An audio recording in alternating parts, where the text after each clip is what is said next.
we weren't adding the router stand, I would put the bottoms on, cut the holes in the bottom where the sawhorses nest into, and we'd be done, ready to start using it.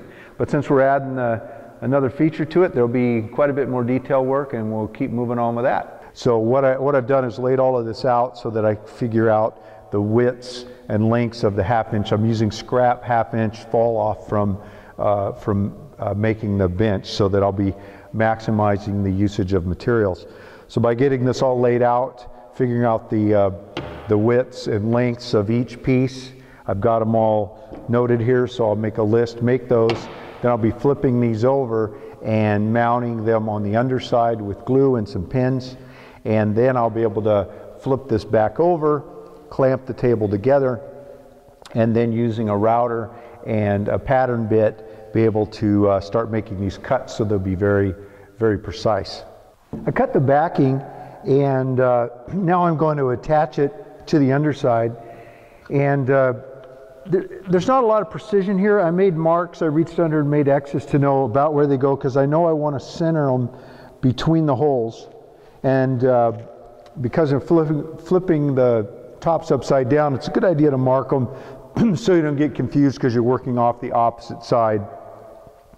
So I've got all my backing cut, and I just placed it so that I knew right where it went. And now what I'm going to do is glue them. And glue is going to be, I'm going to do a nice coat of glue and then attach it. I've got this small stapler. It's actually a furniture stapler that shoots a 1/2 inch wide micro staple. And if you don't have one of those, it's just I have one. I use this for a lot of panel construction. It holds real thin panels well when you're stapling from behind to hold up for glue ups. But a pinner, just a single, like a the small 22 gauge pinner will do as well. Again, you're not really going to hold them with the fastener. That's just to hold it in place until the glue cures up.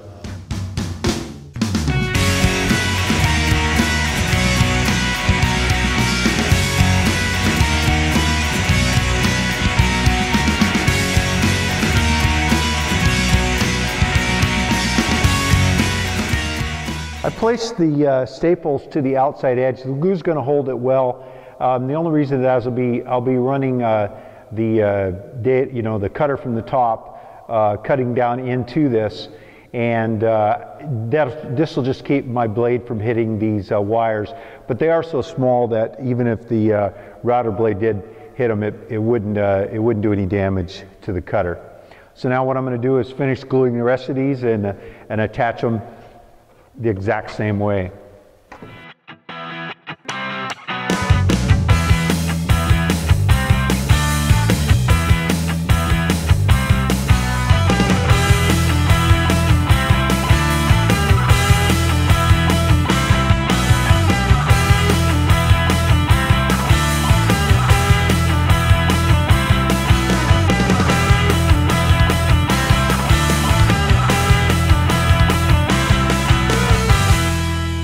The backing is in on the other side, the side that the router goes into. I have a little bit more backing to do in here, but it's a little bit more tedious layout, so I wanted to get the bulk of it in, and then I could work on just a couple of narrower pieces. I could take my tape measure and figure out exactly where the edges are for the router plate. I've got it penciled out on here. I could just measure to the inside, transfer, but obviously I'm measuring from the outside here. From in there, I've got to measure on the inside of the plywood. So to simplify things, this is going to be cut out anyway, so I'm going to drill little holes right in the corners here.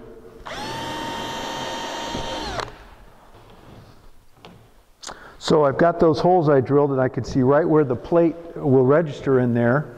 And I'm not too worried about getting it real exact. This is a little more critical than the others, but it's still, there is a little room to play. So now I have a good visual and see where I want these backer boards to go.